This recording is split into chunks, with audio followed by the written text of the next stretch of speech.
Good evening, and thank you for tuning in from whatever sweltering part of the country you're in. I'm grateful that you're joining us for this most timely program with Robin Marty and Jessica Pieklo. I'm Andrea Grossman, the founder of Writer's Block, now entering our 27th season with this program. Robin signs in from Alabama and Jessica from Colorado.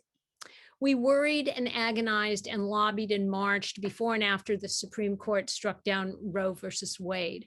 Robin Marty anticipated the Supreme Court decision as inevitable and revised her first handbook for a post-Roe America to be an even more comprehensive and practical guide for women in both red and blue states who might be considering abortions, whether in terms of activism or in terms of procedure. This is more than a practical handbook with state-by-state reproductive rights landscapes colored in. Robin just doesn't talk about advocacy. She gives clear guidance on how to deal with anti-choicers, how to plan ahead, how to navigate the lexicon of abortion terminology tossed around by politicians and by public health officials. She covers the panoply of abortion procedures and gives specific do's and don'ts. And she offers very clear direction on how to use and how to avoid social media when even talking about abortion. Strange times indeed. You will have questions. Email them to reservations@writersblockpresents.com and we will try to address them. Jessica Pieklo knows her way around this subject better than just about anyone I can think of. She's a nationally renowned expert on reproductive rights and has dedicated her profession to the subject. She's an attorney and an award-winning journalist. She's the executive director of Rewire, a publication on reproductive rights and affiliated topics, and also hosts the podcast Boom Lawyered. Jessica has co-authored a book with Robin Marty, aptly titled The End of Roe v. Wade, Inside the Rights Plan to Destroy Legalized Abortion. Again, you will have questions. Email them to reservations@writersblockpresents.com and go on our website to order a copy of Robin Marty's essential book, The New Handbook for Post-Roe America from Chevalier's bookstore. Robin has signed plenty of book plates for your reading pleasure. And now I want to introduce Robin and Jessica. Thank you so much. Thank you so much for having me. No, you talk first. You talk first. No, this is already classic Robin and Jess. I love this so much. Thank you, Andrea and Writer's Block, for putting this program together. I cannot think of a more important and timely conversation to have. And frankly, I can't think of anyone I would rather be having this conversation with than the esteemed Robin Marty. So it is so wonderful to see your face. Before we really dive into it, though, we have to sort of set the table, I think, right? We are about 3 months out from the Dobbs decision that formally overturned Roe versus Wade, Planned Parenthood versus Casey, the thing that we had spent so much time talking about happened. And you're in Alabama as a clinic provider. Tell us what the Dobbs decision has meant for you, your work, and your region. We need folks to understand what is really going on right now. Yeah, it's really bad. That's like the understatement of the century. In Alabama, the moment that Roe v. Wade was overturned, that meant that abortion was completely illegal within our state. And it was illegal for us on a couple of different levels that is different from a lot of the other states that you look at. In Alabama, first of all, we have this ban that passed in 2019 that was meant to be the challenge against Roe. And so that has no exceptions whatsoever. There's no exception for sexual assault, rape, or incest. There's no exception for any form of health of the pregnant person. It's literally just life endangerment is the only way that a person can access an abortion. And then on top of that, in 2018, the state had a statewide vote and passed something known as Amendment 2. Amendment 2 is the only state that has passed essentially a personhood amendment. And so according to the Alabama state constitution, life is protected at the moment of conception, and all unborn life can be protected by the state regardless of whatever else is going on.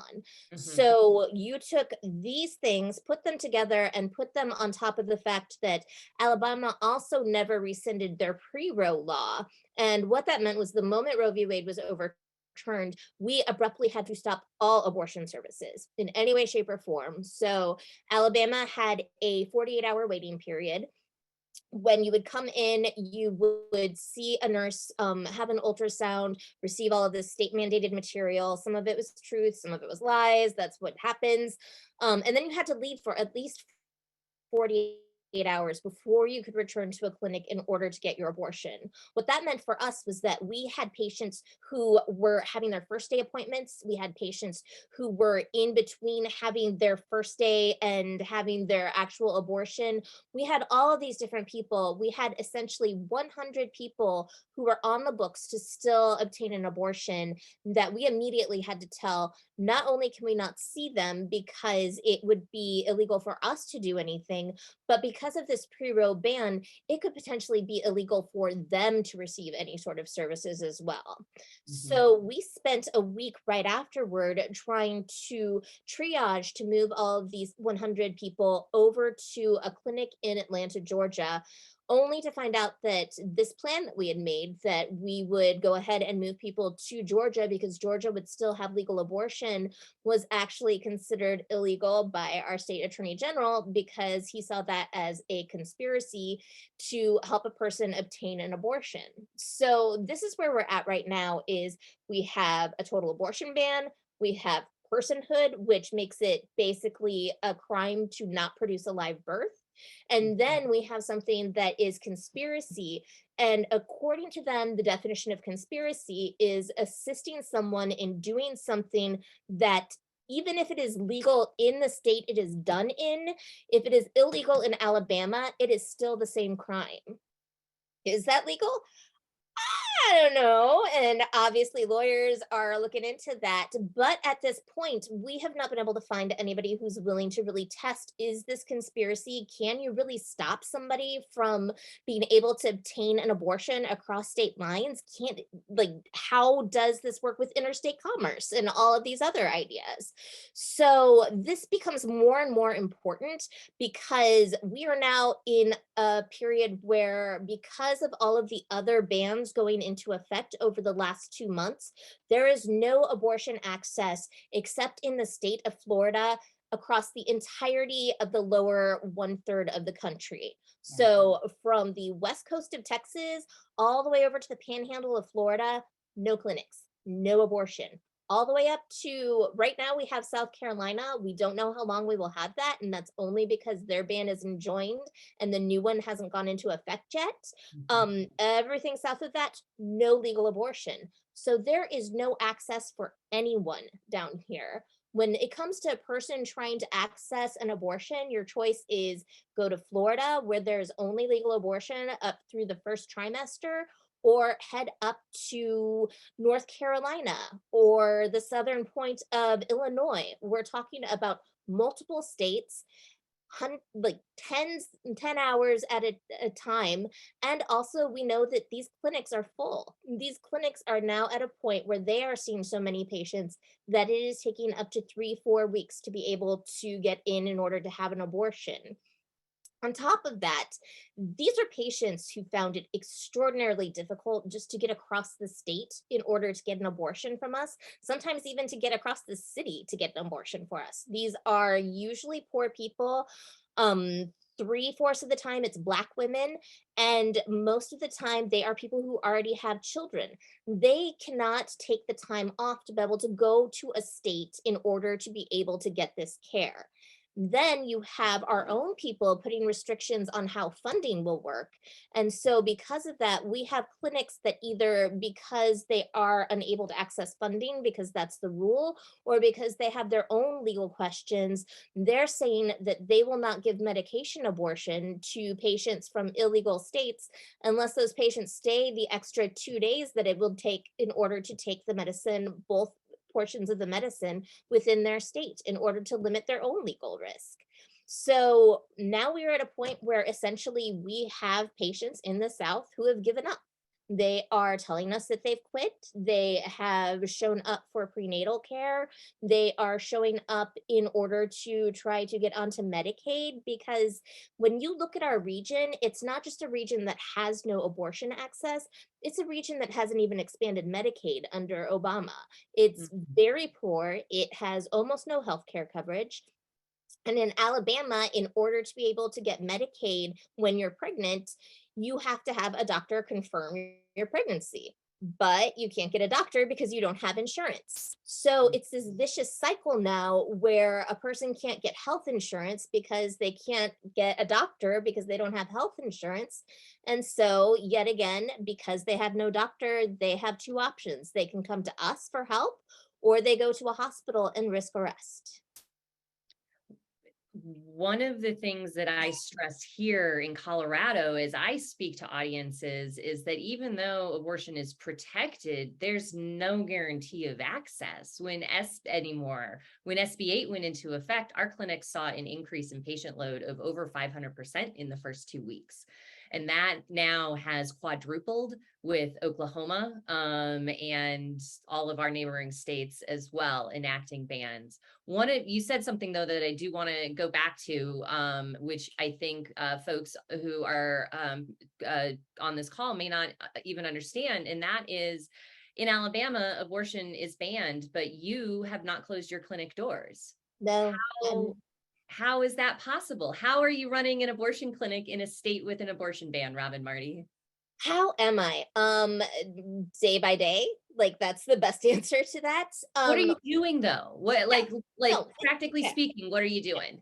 So, because we knew this was happening, because everybody knew that abortion was going to go away at some point eventually in the South, we didn't think it was going to happen now. When Amy Coney Barrett ended up on the Supreme Court, that was the death knell of Roe v. Wade. Before that, we would have had a 14-week ban, and we could have lived with a 14-week ban. Frankly, at this point, we could have lived with a 6-week ban. I know I feel like a beaten dog at this point where I'm like, oh, Wow. please just give me back medication abortion, or just let me have that 1 week, because we could do so much good with 1 week. But we knew that we were going to be facing this, and so we put aside money in order to turn ourselves into, essentially, we're a free clinic at this point. We are trying very hard to actually make money as well, in order to pay our staff. But since Roe was overturned, we have turned completely to birth control services. We are doing HIV care. We're doing PrEP, which apparently is disappearing now, thanks to the Texas judge who's decided that if you're religious, you can just say, never mind, I don't want to cover stuff. We are doing prenatal care for people who come in. And honestly, the prenatal care is the part that has really broken me in a lot of ways, because we're seeing patients from before the ban. Obviously, we're seeing patients after the ban, but for people who are coming in, they're coming in 20, 22, 30 weeks along because they haven't been able to see a doctor. In Alabama, most people don't have their own physicians. Even if they do have insurance, they aren't able to get a hold of doctors. There's just not that many. Most people use their hospitals as a primary care provider. They put things off until it's an emergency and then they go to a hospital. We just had a report that came out.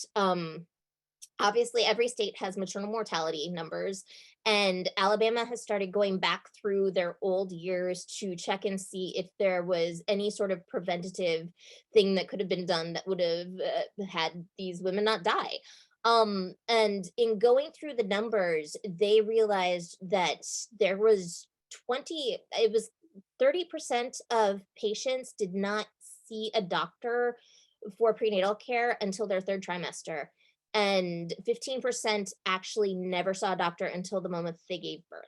Wow. And that's the sort of thing that we're seeing out here, is that people are not able to access any sort of care. So we are trying to provide birth control. We actually finally just got our doctor approved for Medicaid, which took us 18 months. Wow. So we're very excited about that. We had been seeing some Medicaid patients, so we can go back and build that.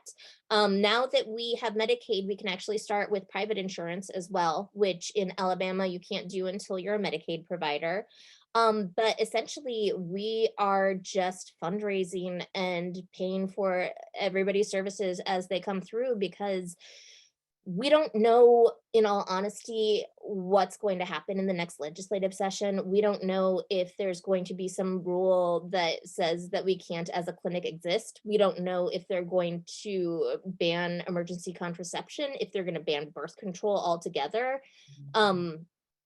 We don't know what the future looks like. And so all we know is right now there is a need, and we are trying to fill that need for as many people as possible until we run out of money or the state tells us we have to close.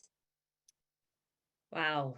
Thank you for doing all of that work. I know that that's not been the case for a lot of providers in banned states. They've not either been able to or felt that that was an option for them. And it's really, I just want to make it clear, because I know that a lot of the people who are here today are California. And so there's this idea of all of these reproductive health care clinics. There's lots of Planned Parenthoods, there's lots of other places, free clinics, etc. And what I need to make people understand is that in the Gulf area, we don't have those. It's not that we just didn't have abortion clinics, it's that we didn't have reproductive health care clinics either. In the area between Louisiana over to Florida, there are 4 Planned Parenthoods in total. There is, like, that's 3 states own 4 Planned Parenthoods. One of which is we're not even positive is open. None of them did abortions, obviously, but also none of them have doctors every day. It's very difficult to get into. And if you look at Alabama itself, the only place where a person can access birth control for free or low cost if they don't have insurance is at a county health department. And so there's one health department per county, and often it will take 2 to 3 months in order to get in to have an appointment, and that's if you manage to be there the day that the person who does IUD insertion is there. So a lot of the patients that we saw because they just could not get birth control. People are always talking about this idea that abortion should not be used for birth control, and I didn't realize until I was down in the South that that's a really white thing to say, because for so many of our patients, getting an IUD is fraught. It's something that is very difficult to do. And then once they have them, it's very, very difficult to convince a doctor to take it back out when you decide that you're ready to have a child. This is the bed of reproductive coercion. We had patients who would come in pregnant because their doctors wouldn't give them birth control unless they agreed to sterilization. And so when you have people who are not able to get in for months to a place to get birth control, but there's an abortion clinic that's open 5 days a week, and an IUD out of pocket costs $1,200, but an abortion costs $700. This is where you find that people will say it's easier for me, both logistically, resource wise, and bodily autonomy wise, to simply not use birth control and have an abortion if I need it, than to get an IUD and potentially never be able to get rid of it, even if I can afford it. So many landmines. Wow. So as Andrea said in your introduction, your new handbook for a Post-Roe America is absolutely a must own in this reality. And I think since the Dobbs decision, we're at a real activation moment. People are paying attention in different ways. Some folks are paying attention for the first time. Some people are really invested in this issue now in ways that they have never been before. You know, understanding things like period tracking apps may not be a good idea, or maybe they are. And, Andrea alluded in her introduction too, that, even the use of social media has changed as a result of the Dobbs decision. And I'm wondering if you could just pick out like 2 or 3 for folks who are relatively new to this space, 2 or 3 of the like pockets of area of things to talk about, like why digital security matters, really, or who should we be talking to, or is self-managed abortion the answer? And if so, you how? know me, self-managed abortion is always the answer, but we'll get to that in a sec. Before we get to self-managed abortion, we need to talk about security, obviously, and understand that when it comes to the idea of criminalizing pregnancy, obviously it's very necessary if you're a person who can get pregnant, or if you are someone who loves somebody who can get pregnant, that you understand how to best protect yourself and them online. One thing that I recommend that every person do just in general is nobody should be texting over anything but Signal. Signal is an encrypted app. You can make things disappear. They cannot be, text messages cannot be grabbed.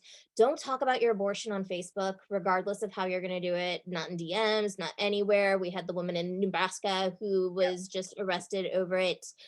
We know that social media companies are going to roll over in a heartbeat in order to provide information to people. So don't tell people that you're pregnant unless you want people to know that you're pregnant. Don't use any sort of texting app unless you're using Signal. If you're going to use something like a period tracker, I highly recommend a period tracker called Yuki, EUKI, which does not store data. It doesn't store it in the cloud. It's only in your phone. Also, as much of a pain in the ass as it is, I tell every person who has a phone to get rid of their Face ID. There is no thing that terrifies me more than the idea of having somebody take my phone and being able to just hold it up to my face to open it. I put stuff in my phone that probably shouldn't be in places. I rejoice in the fact that unless you know my code, you can't go and find it. So those are the really simple things, but also, well, simple is a relative term, but also the thing that's most important to understand is the fact that when it comes to the people who are being arrested for pregnancy criminalization, they are almost always arrested because somebody that they know or someone at a hospital is the one who turned them in. So this is why it's so important to keep, if you plan on managing your own care outside of the legal bounds, keep that to yourself, or keep that completely to only people that you are positive that you can trust. Do not tell your friends. Do not share that information. Do not text other people letting them know that that's something you're going to do or something that you're going to think about. But more importantly, if a person is managing their own pregnancy termination, or if a person is just having a miscarriage in general, it is never the hospital's need to know any more information than just, I'm pregnant, I think I'm having a miscarriage and I'm scared. And that's what I tell every person. If you are going to go into a hospital because you are having bleeding, those are the things you say. And there's something about saying I'm scared that somehow puts hospital staff at ease, that it says that you are having the right reaction to a miscarriage. If you go back and look at the case of Purvi Patel, and she was the Indiana woman who was allegedly self-managed an abortion at 26 weeks. One of the things that they said in her trial was that she didn't react the way somebody who had a stillbirth would react, that she was cold, that she didn't appear emotional, anything like that. And so I'm scared just really appeals to the paternalistic aspect of medicine, because let's be honest, medicine in general is paternalistic and racist. And so use that to your advantage. And just a reminder to folks, as Robin and I are having this conversation, if you have questions for Robin, or if you have questions for me, I don't know why you would, she's the star tonight, please email them to reservations@writersblockpresents.com. I think the email address is visible in the chat there, and we will make sure and get to those. So Robin, California, where that's generously hosting this, recently passed an impressive 15 pro-choice bills in its legislative session, and its state leaders have promised an additional $200 million in funding for abortion care in the state. I love it, but it makes me cry. I'm like, Well, over this here is my in question. Alabama. No, I think it's so important and it's so good because yes, thank you to the Newsom administration and California Democrats who made that happen, because that is so important. How, though, can we encourage more of this kind of action in blue states while also making sure that we are investing equal or better resources in our banned states? Because we can't get everybody from Alabama to California. We can't get everybody from Texas to Colorado. That is not a long-term solution. And I firmly believe that we can walk and chew gum at the same time in this space. So how? Give us some guidance. I know you've thought about this. I've thought about it a lot. One of the biggest problems at this moment is the fact that we have a system where the resources are going to blue states. And I understand that because, first of all, they have the apparatus in place for it to happen. But it's also the fact that when you already have the privilege and the resources and the people who support it in the blue states, of course, it's easier to give to the people that you know and give locally. And honestly, I'm always telling people give locally. I think that's the most important thing to do. So it's going to be a bit of a cycle, because if you tell people to give locally and most of the people who support abortion already live here, then that's what's going to happen. There are some really important things that people can do in order to make sure that red states are still resourced. And one of the most important is, if there are places like my clinic, and I'm not saying help my clinic, although help my clinic, if there are places that are trying to do work to make sure that people who are self-managing are able to receive aftercare, are able to find places that they can go to in order to get doulas, in order to get some sort of support for follow-up ultrasounds or any sort of bleeding, anything like that, that's where we need to make sure that resources are going. Because like you said, we are not going to be able to get everybody out of the state. It's never going to happen. And quite frankly, it shouldn't happen, because if inherently we believe that abortion and bodily autonomy is something that belongs to each person, then it belongs to a person not only regardless of what state they're in, but in their own homes, in their own care, however it is that they want to be able to access it. So we need to focus on making sure that red states are able to care for patients, and also we need to look at ways that blue states can help get abortion to red states. And so here's where I get a little complicated. So there is, I got a press release this morning from a place called Choice, and it is a abortion pills provider. And like aidaccess.org, they are now offering abortion pills before a person is pregnant. This I'm forgetting the word. It's laid out here, man. Having abortion pills before you might actually need them is going to be the future of what abortion access will look like now that Roe is gone. But also there is the fact that this is the first place that is doing why can't I remember the word? What is the word I'm thinking of? You're my brain. Anyway, so getting medication beforehand, this is the first place that is doing it that is actually in the United States. Aid Access has been giving medication before a person is pregnant, but they are outside of the US for the most part, although they are the only place where you can order them if you live in a banned state. So people ask me all the time, why are doctors not doing illegal abortions? And I get it. Like there's this idea that, okay, Roe's overturned, where are all the doctors of conscience who are going to stand up and say forget this, I am going to go ahead and break the law and do abortions because I know that it matters. And as a person who has been in a clinic where my doctor lost her license, and in my case, she lost her license for 8 months just because she filled in her application incorrectly on one of her Mhm. questions. Um, we know that most doctors are willing to go to jail in order to provide an abortion. But once you go to, are you willing to give up your entire career? Yeah. That's a lot. That's a lot different. And they will be impacted and lose their license potentially for good, regardless of whether they are found guilty of the charge Yeah. or not. Yeah. So doctors can't do illegal abortions because they are vulnerable. Um, Activists in a lot of ways cannot do illegal abortions because they are vulnerable. But everybody can do an illegal abortion.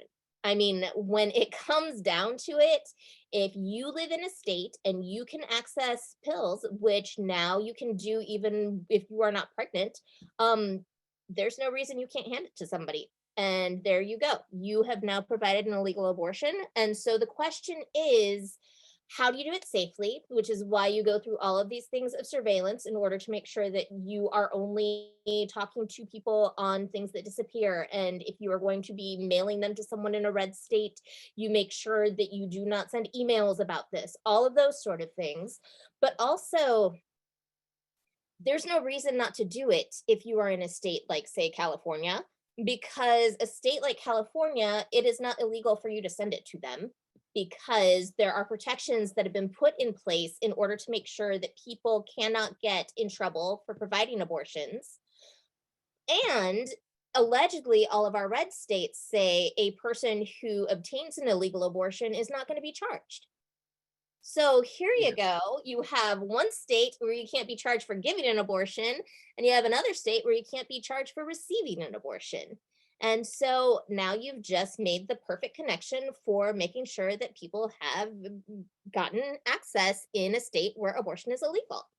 So I'm just throwing that out there. I'm not telling people to do it because that would be a horrible thing for Yeah. me to say, especially in a videotaped sort of thing like this.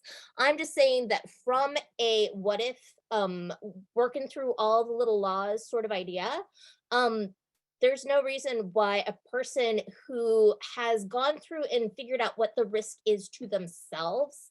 And I have an entire chapter about this in the book where you can go through and like ask yourself, there's a checklist of, am I the right person to do civil disobedience? So am I the sole breadwinner of my family? Am Mhm. I someone who can't leave school for that long or can't leave my job for that long? Do I have children or elderly parents I need to take care of? Like there are all these different ways to weigh it out. And the reality is I'm realizing when it seems like you can't do a risk at one point, there may be another point in which suddenly now the equation has changed Yep. and it is something that you feel that it is good for you to do. And I'll give you one example. When we were told by the attorney general that we could not provide financial support and send people out to the clinic in Atlanta, we did it anyway.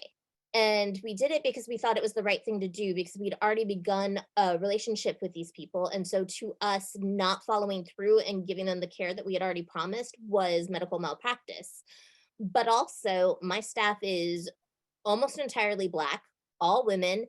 And other than me, every single one of them is the sole breadwinner of their family. And so when we decided that we were going to go ahead and risk it, I told them, you have to do this or I'm going to fire you. And I did that in order to make sure that all of the legal onus of it was put upon me so that if anybody got in trouble for it, it would be me.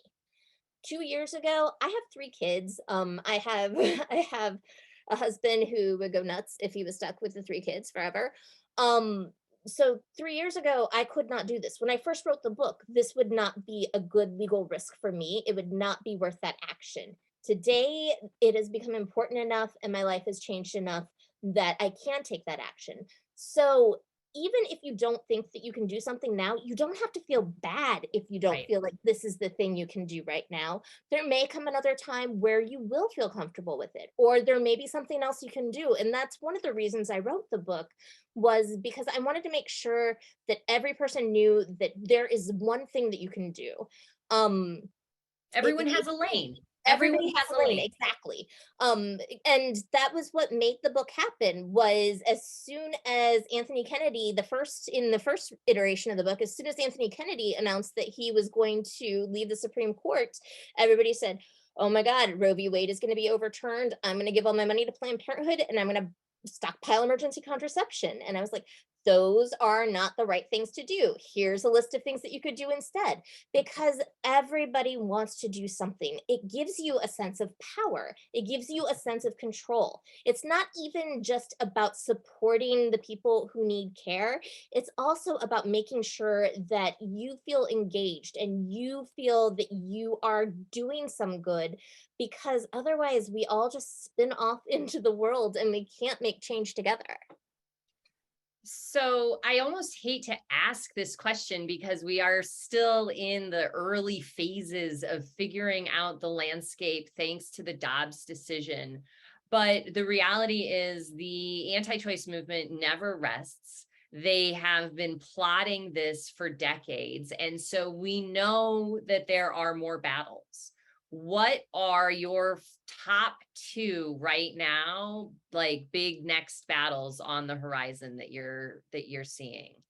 So I am expecting the model legislation that was kind of leaked early in this whole brouhaha from National Right to Life Committee. That essentially the goal of the legislation is to isolate any person who's seeking an abortion.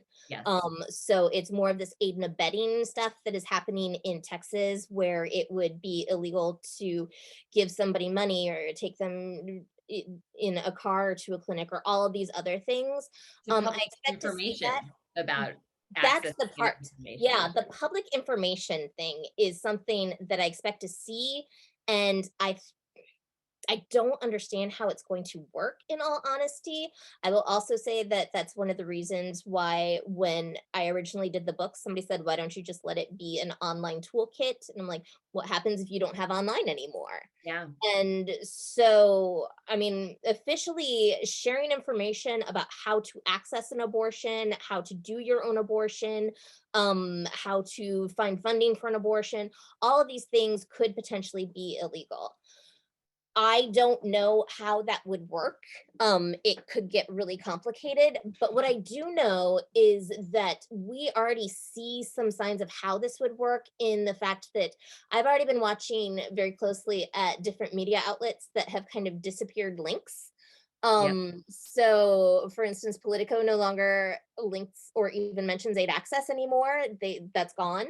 But also, I've been talking to people about the idea of, obviously all work that is local is going to be the most impactful, but we really need to look at colleges, because a lot of times, especially in blue states, people think that everything is fine because you're in a blue state, but you will have schools that, like, if they're religious schools or even not religious schools or universities, they sometimes can't get access to emergency contraception. Yeah. But this is one of the places where I think that we could see a ban on information happening, because it is so easy to have cities take out on their citywide Wi-Fi and say, okay, we're putting a block on any website that mentions this.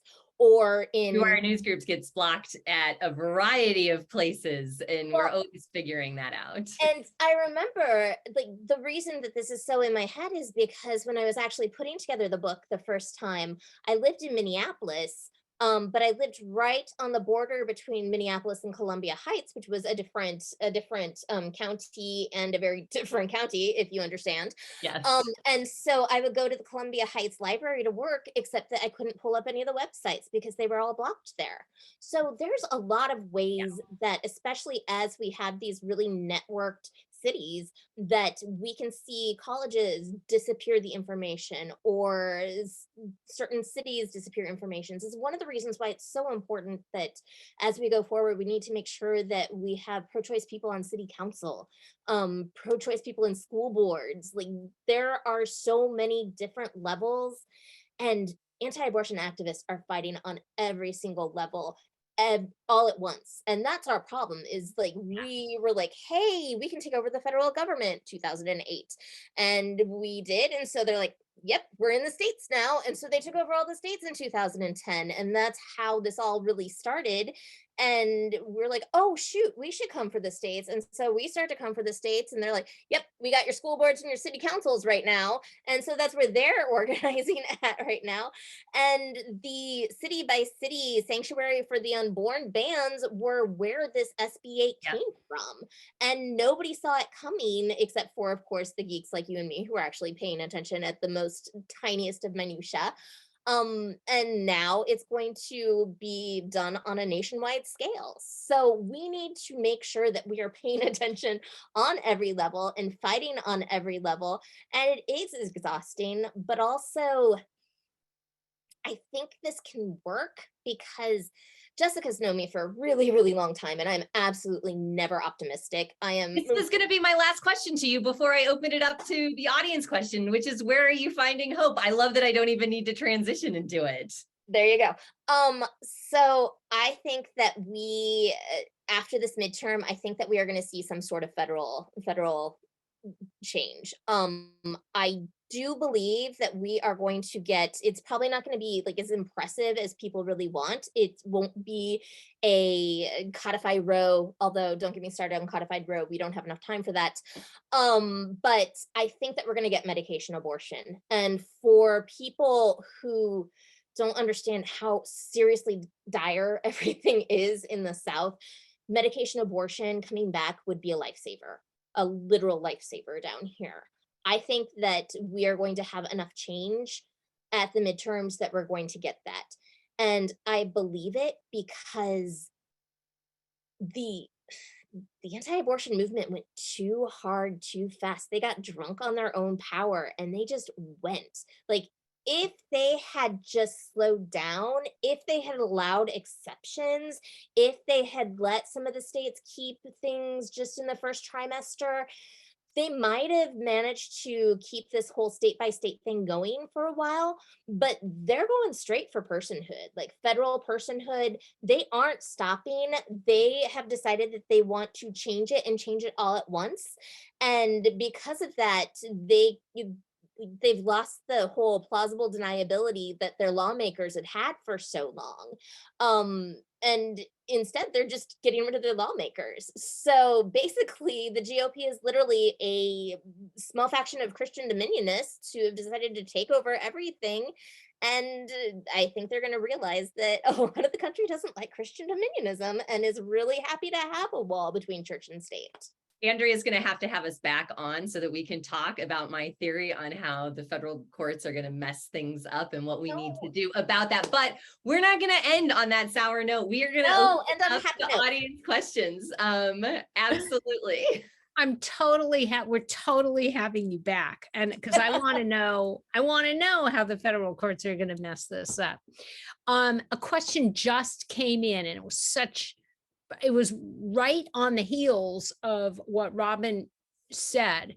How do you get medicated abortion if you can't get a doctor or medical care? Explain how you order medication in these states. Yep. So if you're a person who lives in a state where abortion is legal, in many cases, you are able to go online in order to purchase medication abortion, and you can do it through groups like, they're called Hey Jane. Choice is another one. It's CHOIX. And Choice is the one where you can actually get medication before you are pregnant, so you don't need to have a pregnancy test or anything like that. And abortion on demand. This is just this is me, Andrea, asking, interrupting on behalf of this this question. So I am not a potential, you are not a potential pregnant person. However, But I can Or order it. in California, so you Right. would be able to contact Choice, and Right. you would be able to say, I am a person who needs medication abortion. I would like to have it on hand in case I need it, which is true. You would like to have it on hand because Mhm. you would like to have it on hand. Um, and so doing that, you would be able to get that sent to you in the mail. Um, the problem is there are 14 states that do not allow any form of telemed abortion. And because of that, all of the telemed abortion companies will not send into those states. The only place where a person can access medication abortion, if, say, you are in Alabama, like I am, is to go to a website called aidaccess.org. And there you would do the same thing. You can tell them that you are trying to get advanced provision. Advanced provision, that's what it's called. I've been trying to remember that for the last 30 minutes. Advanced provision medication, and they will send it to you.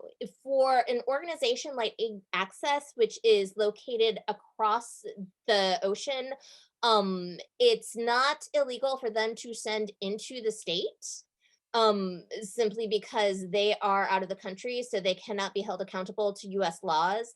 In this case, all of the risk is completely on the person who receives the medication. So they need to be aware that there is a legal risk, but also, again, in the state of Alabama, allegedly, they will not charge a person for having an illegal abortion.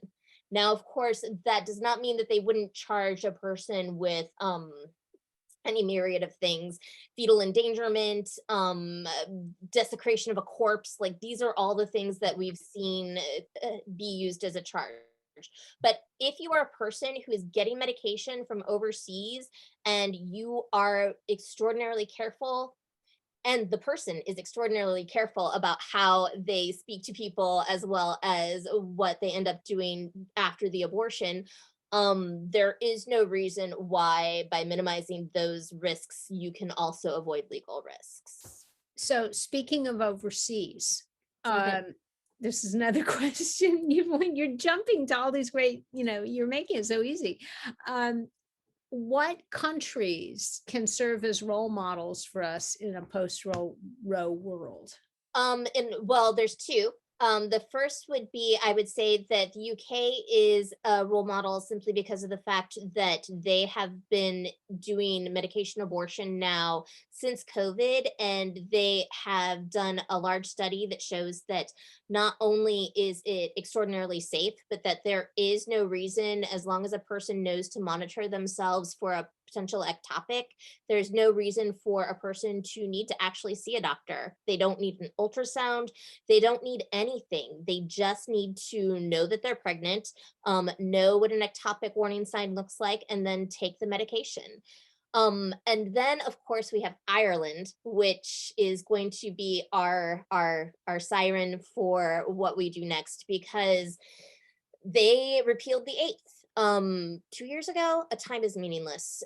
So Ireland had a complete total abortion ban, no exceptions for anything, and in a lot of ways it was much like the US is right now, where people who were in Ireland, if they had means, would simply go overseas to England in order to access an abortion. So it was the people who didn't have money, it was the people who didn't have green cards or whatever they call them, um visas. It was people who did not have the time and did not have the ability. Those were the people who were stuck being pregnant and being forced to give birth. And obviously, when there was a woman who died because the hospital was unable to treat her miscarriage, that was far too early to be viable, but she died of sepsis because nobody could operate on her because of the fetus still having a heartbeat. That was the wake up cry that made the entire country fight to repeal the Eighth Amendment and ensure that abortion could be made legal again in Ireland.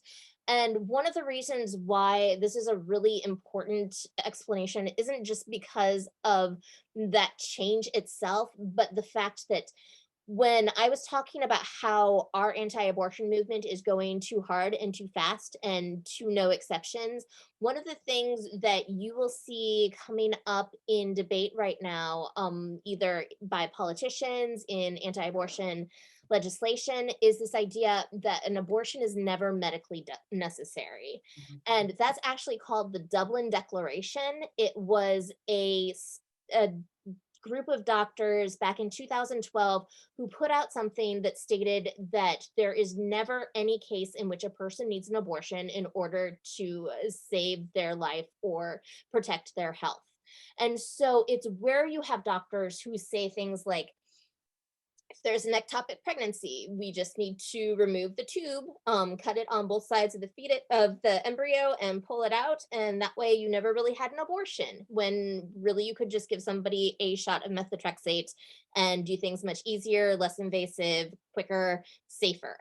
They also explain that a person who has cancer should put off chemotherapy until far into the second trimester when most of the fetal development is done, because then that way they can have chemotherapy and not harm the fetus. But it doesn't matter how aggressive the cancer is and what is happening to the person in between. So they have all of these rules that basically will kill the person who is pregnant, all in order to say that through their really warped mangling that abortion is never medically necessary. And this is what we're seeing happening in our hospitals right now. I had a patient who we thought had an ectopic pregnancy, and she came to our clinic 3 times because we kept sending her to the hospital. They would do an ultrasound. She was bleeding internally, and they still wouldn't do a laparoscopy and actually check and see what was going on in order to try and treat an ectopic. Eventually, it turned out that it was not an ectopic. It was some sort of ruptured cyst. But they didn't know that. They were just guessing because they did not want to treat the potential ectopic pregnancy and get into trouble. We've seen already the woman in Louisiana who was forced to continue to give birth to a fetus that was going to have encephalary. These are the things that are happening already right now. And I hate the fact that we have to use these extreme examples in order to say this is why we need abortion. Because the reality is that any person who is forced to continue a pregnancy that they don't want to continue, that is torture. That is just as horrifying and vilifying and absolutely terrifying as a person who can't get an abortion after they've been sexually assaulted, or because who's 14 years old, or all of these other reasons.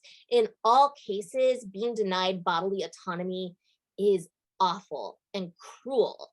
But this is what's moving the conversation. And if that's what it takes right now in order to get us there, then that's what it takes. I would just add Mexico to Robin's list also. Oh yeah, definitely. Because the activists and advocates in Mexico in the legalization push there most recently, I think have a lot of lessons for us here in the States as we look at a re-legalization regime in a state-by-state manner, which is functionally what we are talking about. And those women are helping us.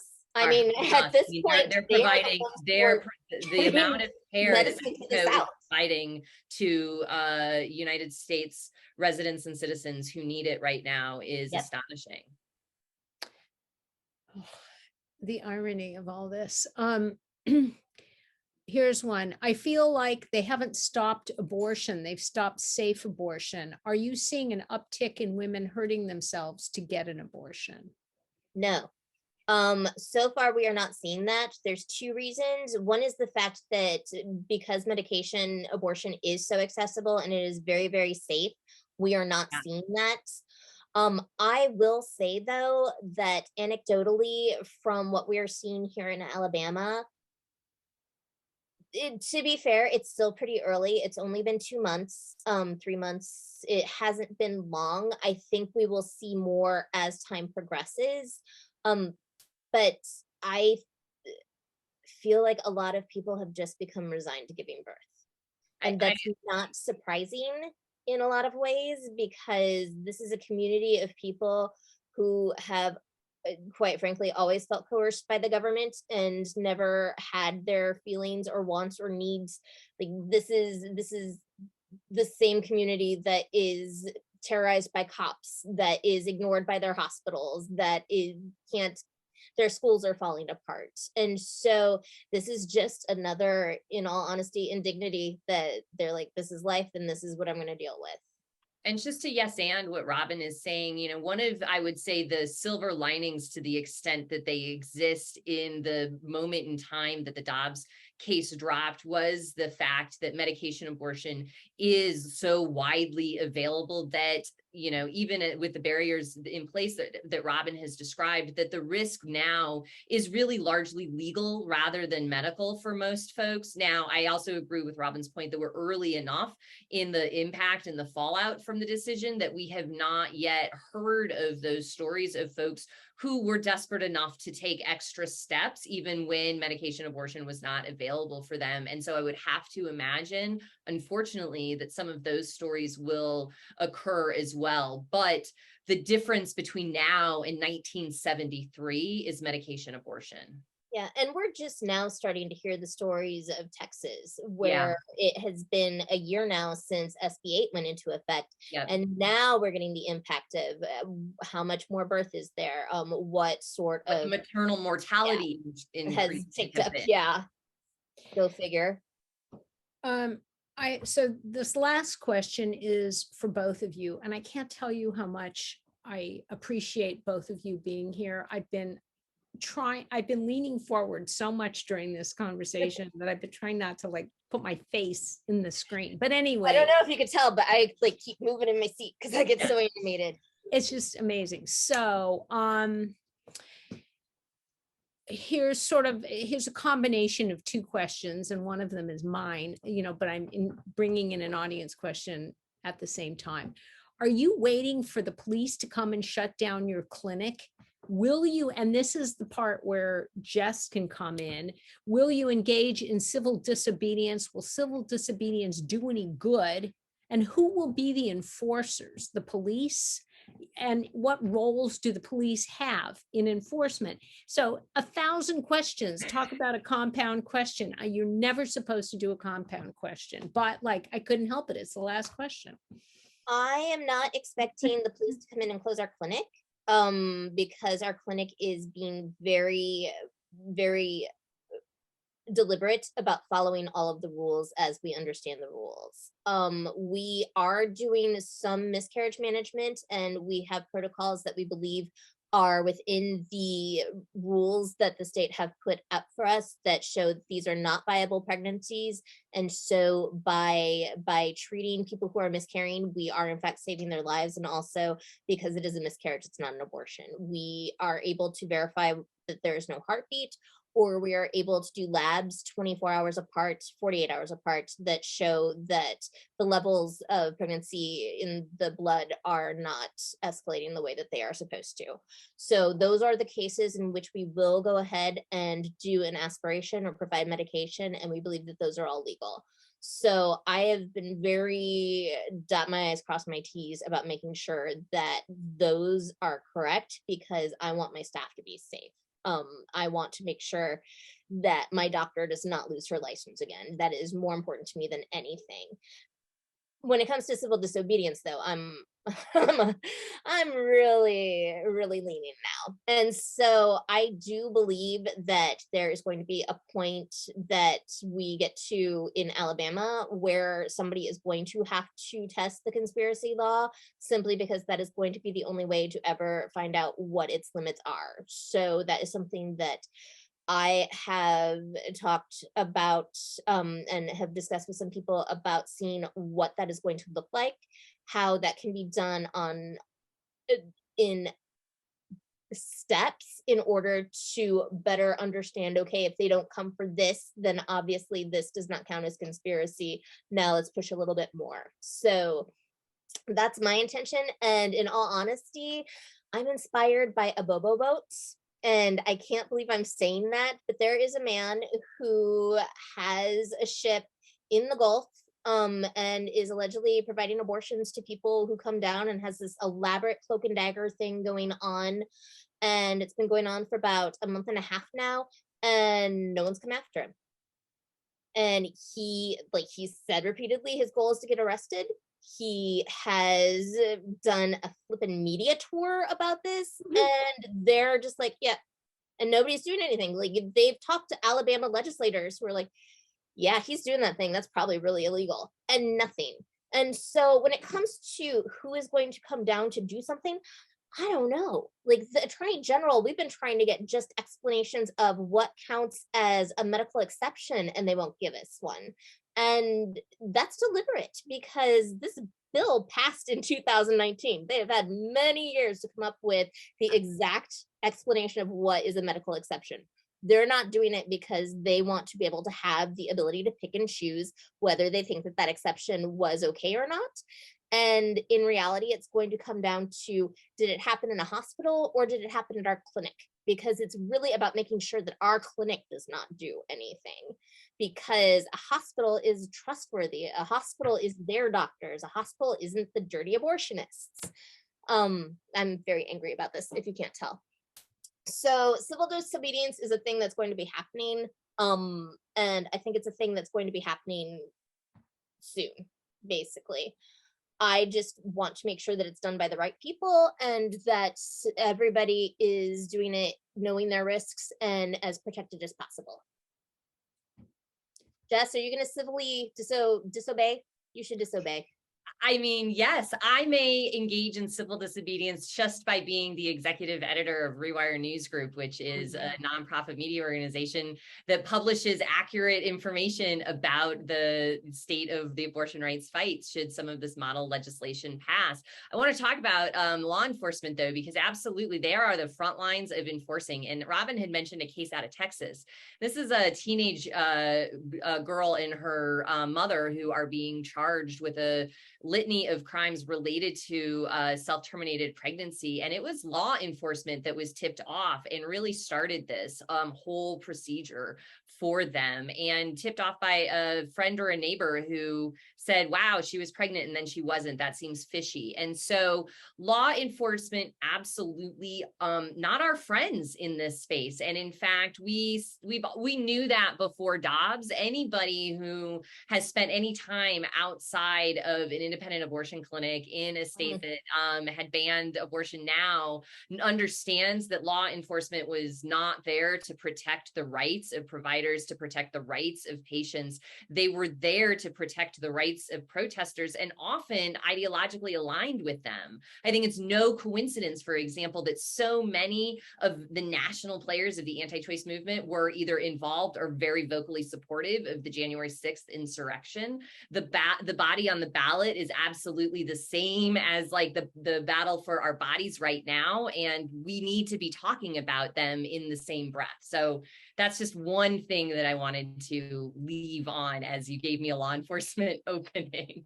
So I think that's a good, hopeful way to end. I always like to have a nice, good, hopeful way to end. But what's really hopeful is that both of you are going to come back and talk. We're going to talk, I hope, Robin, you will, and we're going to talk about the involvement of the federal courts, and we'll get the Beverly Hills Bar involved in that as we did before. Okay. I mean, it's too fascinating and important. So thank you.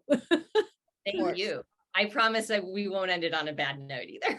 There's always hope to be found, and joyful resistance. Like truly, nothing makes these folks more upset than to see us resisting joyfully in this moment. It drives them absolutely bonkers. So don't lose your joy. Right. And read this book. It's so interesting. Robin's book, I just raced through it. It's so interesting. And it's shocking. Even as we know so much, it's still so shocking. So, but her guide helps all of us, deal with this, whether from advocacy or any other kind of involvement in reproductive rights. So thanks to both of you, Robin Marty and Jess Pieklo. I look forward to seeing you soon. I will be delighted. Thank you so much. Thank you. Bye-bye.